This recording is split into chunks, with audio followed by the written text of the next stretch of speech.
to Blue Sky on CBC Radio 1 in Saskatchewan. Now, the Provincial Green Party is running almost a full slate of candidates this time around.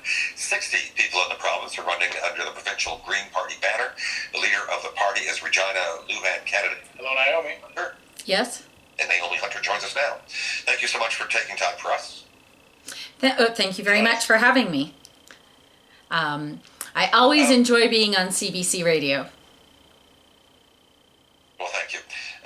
Naomi, what attracted you to politics? Well, you know what? I always had intended to make my effect by being an activist. I spend a lot of my free time trying to help others. And it always seemed that when I was trying to advocate for people who had fallen through the cracks, that I was asking a politician for help in order to have this person's needs met. I have also been very involved in environmental and social justice causes my entire life. And I was always going to a politician to say, hey, we've collected all these signatures on a petition. Can you please present it in the legislature?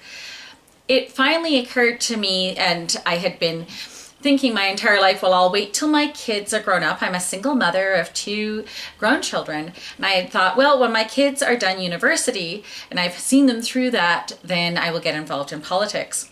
Elizabeth May got a hold of me last year during the federal election, and I came home and I said to my kids, oh my gosh, I don't think it's time yet, but Elizabeth May is even saying I should do this. And my kids looked at me, and I have such amazing family support. They said, Mom, do it now. You've always wanted to do this and you would be amazing at it. You have our full support. So I haven't looked back since. The day after the federal election was done last year, I immediately started planning to help with the provincial election. Our provincial leader stepped down shortly afterward. And at that point in time, I threw my hat in within, I think, 24 to 48 hours and have been busily organizing and 100% trying to help the green wave happen here in Saskatchewan. We got a note here from Richard on Facebook, and he writes, the Compass survey portrays the Greens as extreme leftists. In fact, do you support democratic reform and more democracy? Yes, actually, electoral reform is something that I often go and talk to school children about. It's something I feel passionately about and was the top item on my list of points during the federal election. I feel that we can best be served here in Saskatchewan with bringing in proportional representation.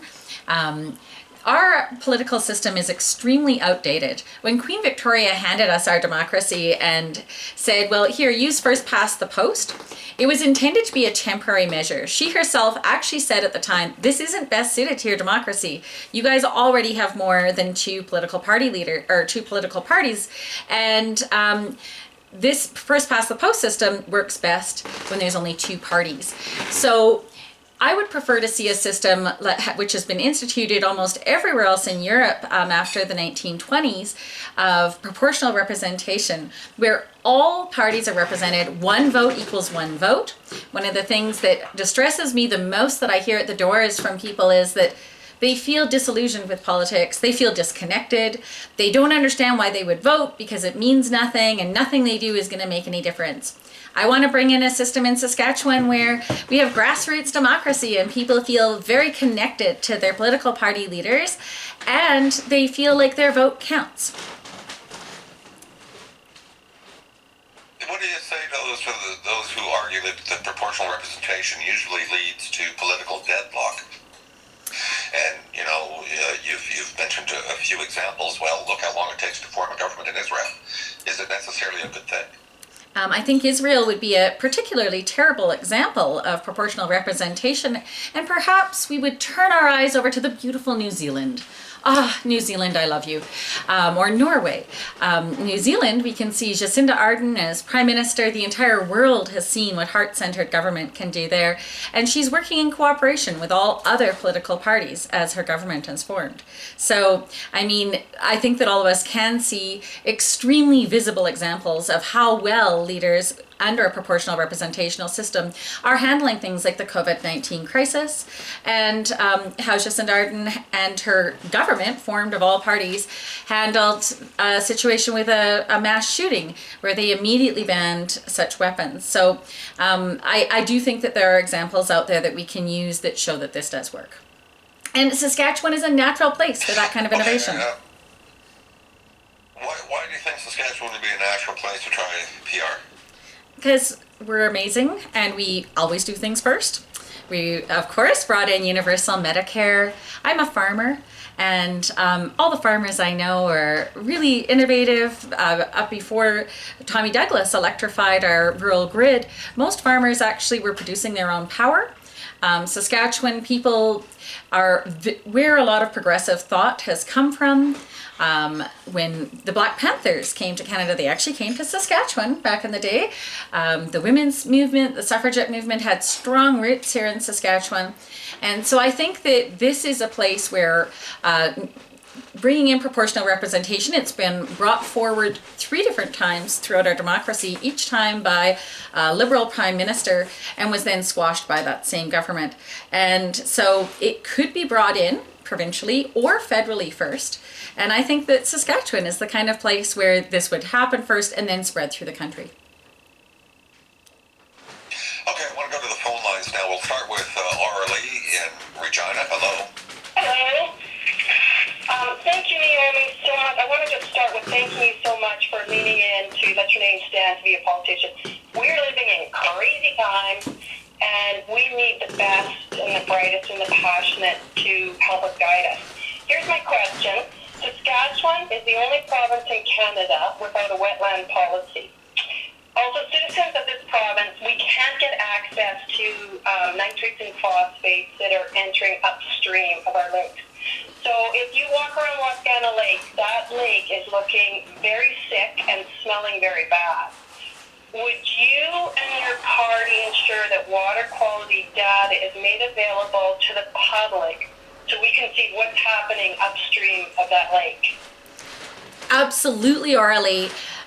Water quality is a huge issue, as you've just mentioned, throughout southern Saskatchewan especially, but throughout our province. I believe that water quality and shortage issues are something that the entire province needs to plan for. We are a province that has not only, of course, had acidity issues, had nitrate issues, but we've also had shortages in the past. I would like to bring back water safety and retention measures that we used to see throughout our province.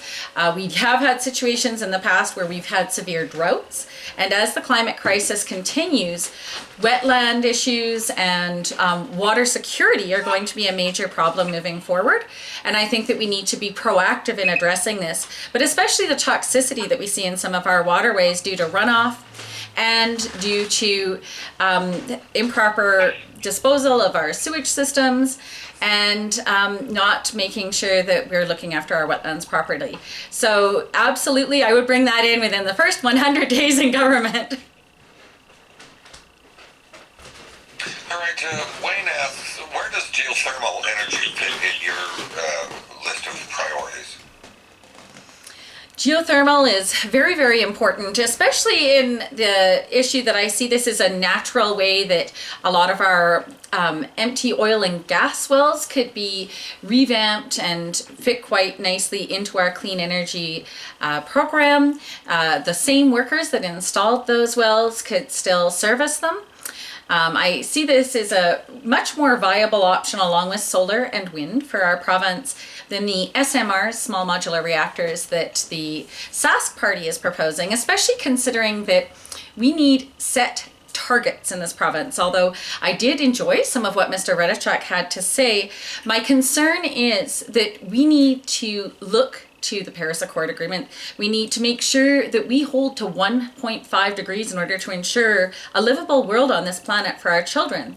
And that involves setting limits within the next 4 years of 60% targets to reduce our carbon emissions and 100% renewables within 10 years. Okay, so most of the limits that I'm hearing either are non-existent from other political party leaders, or they are set so low that it's like we're literally looking at what we need to do in order to make sure we're looking after our children and grandchildren and the planet we live on. And we're saying, okay, if this was basketball, here's the basketball net ahead of us, and we're going to take the basket, and on purpose, we're just going to kind of lob it a little bit forward so it misses the basket and just kind of falls down on the floor. Geothermal has to be part of that plan, as well as other renewable and clean energy options. And we need to move quickly on this. We don't have time to mess around and have half measures anymore. The Sask Party and the NDP separately have had decades at a time where they're in power in this province, and they have not made moves to correct the climate crisis. We do not have any more time. I have moved from activism into politics because we need a strong green voice in the legislature. We need a prairie green available every single day to do the same thing in the legislature here in Regina that Elizabeth May did for so many years in Ottawa. She was that voice that made sure that the climate crisis was front and center in federal politics. And I intend to be that voice here in Saskatchewan. How do you sell the Green Party philosophy to an oil worker in Lloydminster or Kindersley, or somebody in the oil patch service industry in Swift Current, or somebody who is maybe a third generation coal miner in Estevan? How do you convince them that their livelihood is over and that they have to find something else? How do you help with that transition? You know, people who are affected by these policies. You know, Garth, I am one of your biggest fans. Like, honestly, I get kind of fluttery and fangirly when I'm on CBC radio, and I'm totally composed when I'm on television or any other radio. But if you were one of my candidates, I'd say that perhaps your approach to that subject is a little off, because I have 3 previous oil and gas workers, pipe fitters, who are actually running as candidates for me. And I would say that perhaps your messaging and the way that you phrase that wouldn't win any friends in the oil and gas industry. But I am a farmer. I of course am very practical about these things. I know that, I mean, for years, the messaging around farmers was that they weren't caring about the environment. And I think that that was off base. People have said, well, those oil and gas workers don't care. That's simply not true. They're trying to provide a living for their families. However, they are also concerned that the industry is lying to them by saying that there is endless growth. The fact of the matter is that everyone who has access to a television, radio, or books at this point in time knows that the climate crisis is inevitable. And they know that it's absolutely crucial for the future of their children's lives that we transition. I believe that oil and gas workers are hopeful that the companies that they work for will look after them. The workers who are on my candidate team have said to me, Naomi, I love your message and the fact that you really are thinking about our future. We know this industry isn't going to last forever, and we're glad that you're looking to something that can provide us a living moving forward. Okay, let's move back to the phone lines. Warwick is online in Saskatoon. Hi, Warwick. Hi there. I'm going to build a little bit on Orly's question about wetlands and water quality and just extend it a little bit. We've in and around Saskatoon, we've been seeing wetlands disappear as the city grows out, and not just wetlands impacted by development, but also other natural areas. So I'm going to ask if you and your government would commit to not just wetland protection, but to enhanced environmental protections, and that includes protection of grasslands, which are disappearing and particularly susceptible to things like highways and other forms of industrial development. Absolutely. And not only are those prairie lands extremely important for biodiversity, but they're also amazing carbon sinks. So it is really important that we preserve those spaces both in our natural countrysides and in our urban environments. As well, of course, wetlands do help with our bird populations and are needed within our city landscapes. I do think that it is important, considering that, of course, there's municipal and provincial jurisdiction in some of these issues, that some of the things that Greens really believe in is that many of the green policies need strong support on a provincial level, but are best enacted on a municipal level. So some of the issues that you have raised, some of the solutions that I see are really enhancing environmental legislation for municipalities, but also making sure that federal transfer payments that currently right now land mainly on the provincial government, and then only 10% typically goes to municipalities, yet they're left with 100% of the cost of protecting the environment, of any new infrastructure that needs to be built. I would immediately increase the federal transfer payments to municipalities by a huge chunk. I would actually want to see 40% go directly to municipalities right away. I do feel that municipalities are often the best place to start for ensuring green initiatives, and I realize that that can be difficult if you don't have a mayor and town council that are on board, but with strong legislation coming from the provincial government to ensure that those municipalities bring in those kind of policies, I think we can see the sorts of protections you're looking for. Thanks for the call. Got this email from Andy. Andy writes, what would your party do to immediately address the climate emergency we're facing? Would you look to solar, wind, protections of wildlands? And how long would it take to replace coal and natural gas in this province? I love these questions. I would immediately move to push for solutions to the climate crisis every single day. My very first day in the Ledge, that's my very first priority. We need to start enacting legislation now in order to hit those 60% targets that we need within 4 years, and of course the 100% renewable within 10 years, because it takes time for legislation to come into effect. The Manhattan climate clock that keeps ticking away how long we have until the effects of the climate crisis are irreversible was very short time ago targeted at 15 years. Right now it is standing at 7 years. We don't have another 4-year government term to wait and see ineffective policies happen on this. We need a government that is going to push for it right away. I am hoping to elect an entire slate of Greens. If not, I'm hoping that I will be a strong voice in the Ledge and kingmaker that either side of government would need to come to if they want to pass any policies, and I can make the climate emergency my top priority in the Ledge. Okay, now this next one isn't so much a question as just a statement from Stephanie, who emails that Green parties in Canada and around the world were the first to support proportional electoral processes and support and lobby for some form of guaranteed livable income. Now, you put out your platform yesterday with some ambitious ideas, including a guaranteed livable income. It's an idea that's floated from time to time. How much would that cost in Saskatchewan? How much would it cost to not have programs like that? A guaranteed livable income, lifting up those in our society that are at the bottom, actually helps to enhance the economy.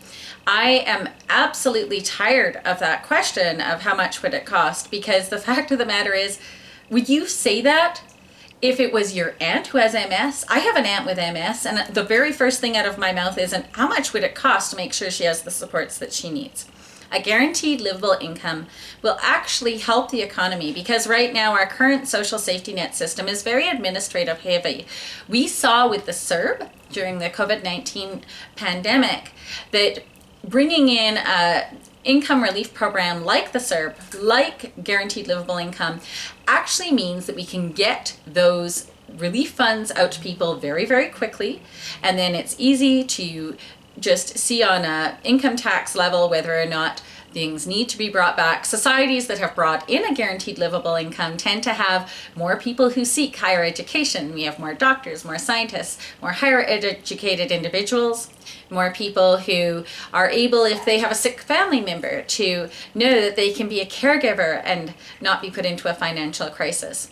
We also can guarantee that one of the things that we saw with the CERB is that although it was a good program, it was like a leaky boat. I mean, I actually felt sorry for Dustin Trudeau. He stood up every day and had to apologize. Okay, I'm going to get up today. I'm so sorry I forgot about seniors. tomorrow, well, I'm really, really sorry. I seem to have forgotten about those on disability. And every single day he had to patch up his leaky boat. I'm talking about a system that truly would look after everybody and make sure that by doing that, it actually would help the economy, because what we tend to find is that those in crisis end up going to hospital emergency rooms. They end up going to that very last stage of crisis care because things get to such a terrible level that that's where they end up. And that is the most expensive place to help people. That is what is costing taxpayers the most. We need to have a system in place where we're really looking after people. And once we lift people up, they're going to be able to help the environment as well. I got an interesting question from Billy, who writes, how would you plan to help small families or entrepreneurs who would like to sustainably live and work on a farm, like Saskatchewan used to support decades in the past? How would you help First Nations to be able to sustainably live and work on their reserves and traditional lands? These are issues, thank you so much, Billy, for sending in that question, that are very, very important to the Green Party. We really believe that Indigenous peoples need to be at the drawing board. We believe in a system of cooperative government where special interest groups and especially Indigenous communities would definitely be people having direct decision-making power. We believe in grassroots democracy. It is very, very important. Another goal of mine within the first 100 days in office. And I know I keep saying that a lot, but if you know me, I am a ball of energy, and I will be tabling all these bills within the first 100 days, is that right now, at any time in Saskatchewan, in our Indigenous communities, 30% of our Indigenous communities actually are under boil water advisories. I grew up in a community that frequently had boil water advisories, and I think that all current politicians who are elected in this province should be embarrassed that we have not solved that problem. It needs to be a top priority moving forward. Water issues and knowing that we have drinkable water in our communities is absolutely key.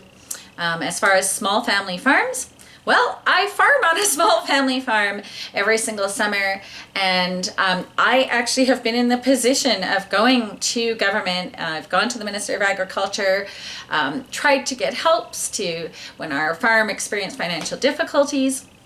And I feel that there is a lot that we can do to support our small farmers and actually enact legislation and homesteader legislation that would protect the rights of small farmers and ensure that they have priority over mass imported food, and that we look to local food security as a major item that we can look to in the legislature.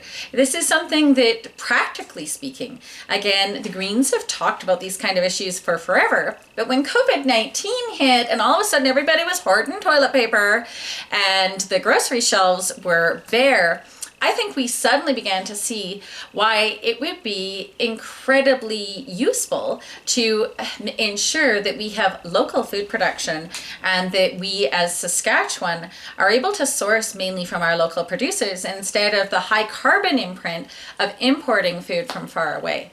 And so this is something the Greens have called for forever, but now I think all Saskatchewan people can see why this is really, really important at this time.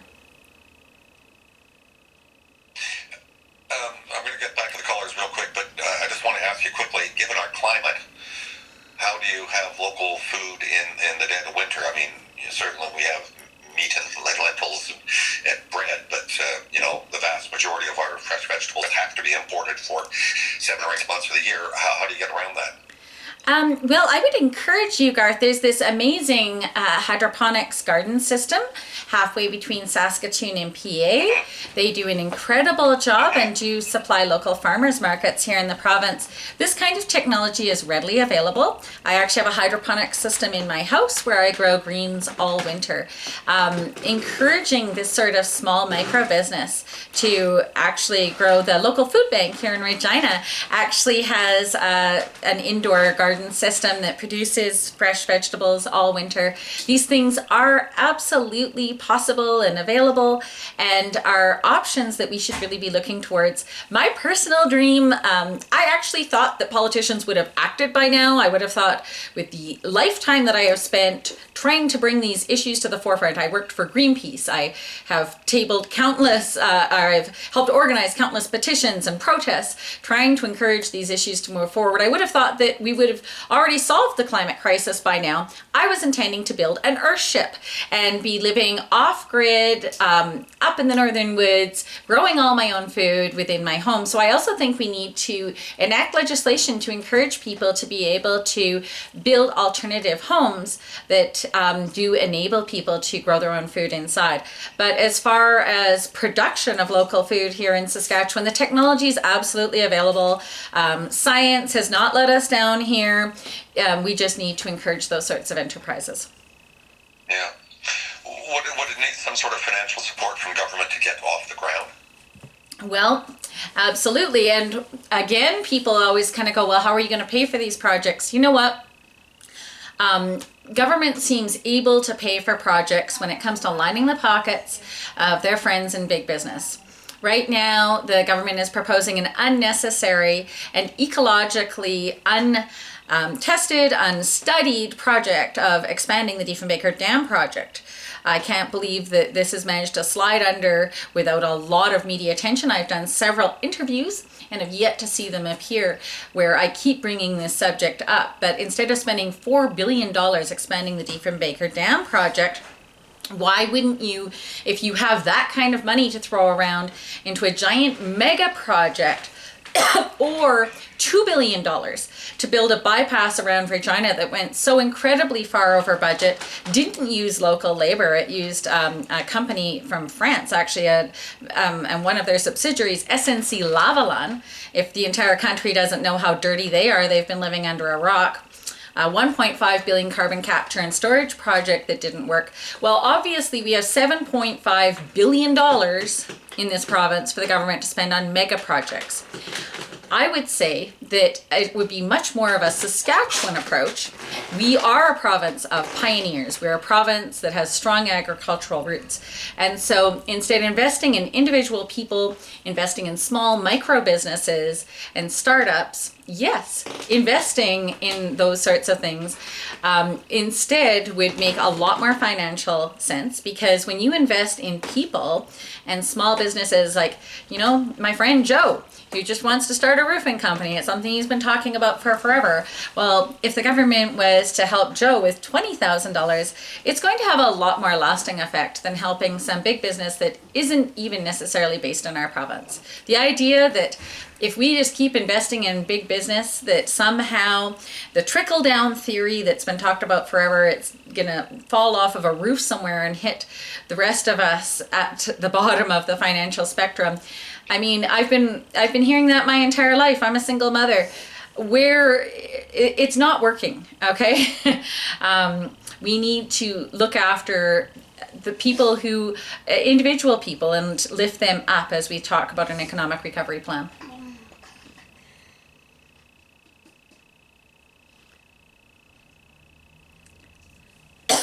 All right, let's go back to the phone lines. There's quite a few here, and we're running out of time. So let's start with Scott and Elbow. Hi, Scott.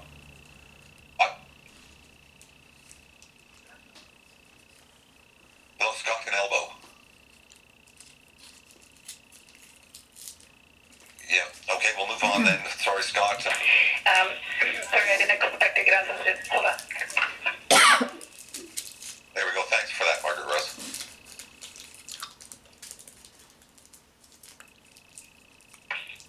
Thank you. Sorry, I had to cross the room not as fast. Yeah, well, thanks for doing that. Naomi, I just want to salute you and support you as much as I possibly can. You are very articulate. I love your energy, and so far you have explained things, I think, very, very well. I ran as a candidate in the 2007 and 2011 elections, and against Scott Moe in the 11. I've gotten to know him. He has a lot to be praised for. However, when he was environmental minister, and I asked him at a Assembly convention if he was interested in helping to do more with education in terms of teaching our youth, our very young people in the elementary school about food sustainability and so on. I didn't get much of a response. I'm asking you the same question, Naomi. Could we possibly, when you are elected, get something done in terms of what you were just talking about, introducing good, high-quality food and how to prepare it, how to grow it, how to do everything about it to our youth? Okay, thanks, Margaret Rose. You're welcome. If we can keep it fairly brief, Naomi, so that we can get as many callers as possible here. Absolutely. Brief isn't my strong point, but working on it. Margaret Rose, I love you. Yes, I absolutely believe that introducing concepts like this to our youth is really, really important. I helped to set up several community garden boxes at different schools. I help with community gardens, and I go in and talk to schools on a frequent basis on exactly these issues. I think that one of the key things that's going to help our society is that we need to bring back life skills into schools. We need kids to grow up learning some of these things that many of us learned as children on the farm. I think that having this kind of information available in the school system, I've seen quite a few innovative programs in different schools, but I would like to see them brought in as a province-wide measure, because when we teach our children about food security and where food comes from, they are going to be much more connected to the land and likely to do something about environmental issues moving forward. Okay, I think we have Scott from Elbow back. Hi, Scott. Good afternoon. I'd just like to know what your Green Party candidate thinks about what Michael Moore had to say about green energy in his movie Planet Human. Thank you for that question, Scott. Michael Moore's movie Planet Human has been widely discredited by most of the scientific community, and I stand behind that.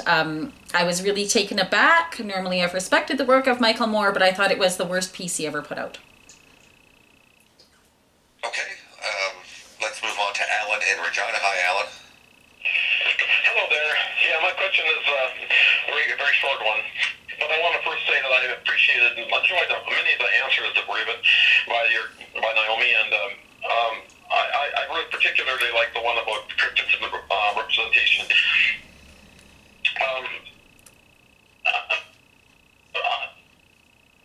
I wonder what do you think about the fact that there are debate the two leaders of the two currently most important parties.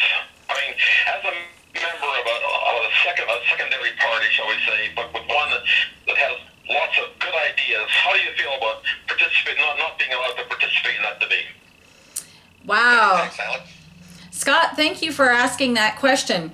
I think that, normally, as I told Garth earlier, I'm the world's biggest CBC fan, but CBC and all other media, I can't understand why they wouldn't want fairness in democracy. We saw a situation in this province where after the Liberals actually lost all seats, had no representatives in the House, they were still included in these big debates for a further 2 terms. I feel that what has happened here is that it's sort of like Cinderella going to the ball. I was told the rules of going to the ball: finish all your chores. The mother and the stepmother are saying doing this, doing that. So I tried to finish the list of chores that it seemed to be the criteria for getting in the debates. I have a full slate of candidates, which, by the way, I personally drove around the province, door knocked, to help people who are afraid during COVID-19. I had thought that the provincial legislature would meet and say that we didn't have to gather signatures this election. During a pandemic, we're still door knocking and getting 5 to 7 signatures per candidate. Totally unsafe. So I personally told any candidate that was afraid that I would go do that for them. I visited all 61 ridings in the province. I have worked my butt off, just like Cinderella, thinking they were going to go to the ball. And then the debate features only Ryan Miley and Scott Moe. It's not too late for CBC, Global, all the other media consortium that put this on to right this wrong and invite me. And on top of that, Saskatchewan people deserve to hear more than the same 2 guys that already are in the legislature and on TV debating one another every week. That's not true democracy. I was also told that perhaps the reason that this has happened is that we don't yet have a seat. Well, guess what? It's easier to get a seat if people hear me in the debates. Let's make sure that we have fairness in our democracy. Let's make sure all voices are heard. And anyone who wants to continue fighting for this, please phone in today. Say that you want to hear me in the debates, because I left the time open. I'm ready to race over there and take part. So this isn't lost yet. There's still a chance. Okay, on that note, Naomi, thank you so much for the conversation. Thanks for sparing time for us today. No problem. I'll spare more time tonight. Naomi Hunter is a Regina Louvain candidate. And Wait, Regina Elphinstone Center. NDP leader Ryan Miley will be our guest on November 21st. Seriously, you're listing my federal riding? Ready to see if Scott Moe will make time to appear on You listed my federal riding. This will go. This debate tonight at 6 o'clock. Watch the debate, then stick around for post-debate analysis on CBC TV. Talk to you tomorrow. Oh, we gotta get him to take a correction, perhaps. Whatever. You know what? I was brilliant. Doesn't matter. Right now it's where's Waldo? Where the hell is she running? We don't know. Is it a provincial election? Is it a federal election? That's hilarious. Or do you have any post Blue Sky comments you'd like to make for the documentary? You know, have you ever had like the biggest crush on someone? I've had the biggest crush on CBC Radio my entire life, but I'm hoping that this is their chance to make it right, and that they will actually pressure and make sure that I get in the debates tonight. Thank you very much. This is CBC News. Oh, now we get to hear CBC News. At 1 o'clock, it's 3 degrees in Regina, also 3 in Saskatoon. Good afternoon, I'm Kelly Probo. The Saskatchewan farmer who became famous for his legal battle with the giant Monsanto has died.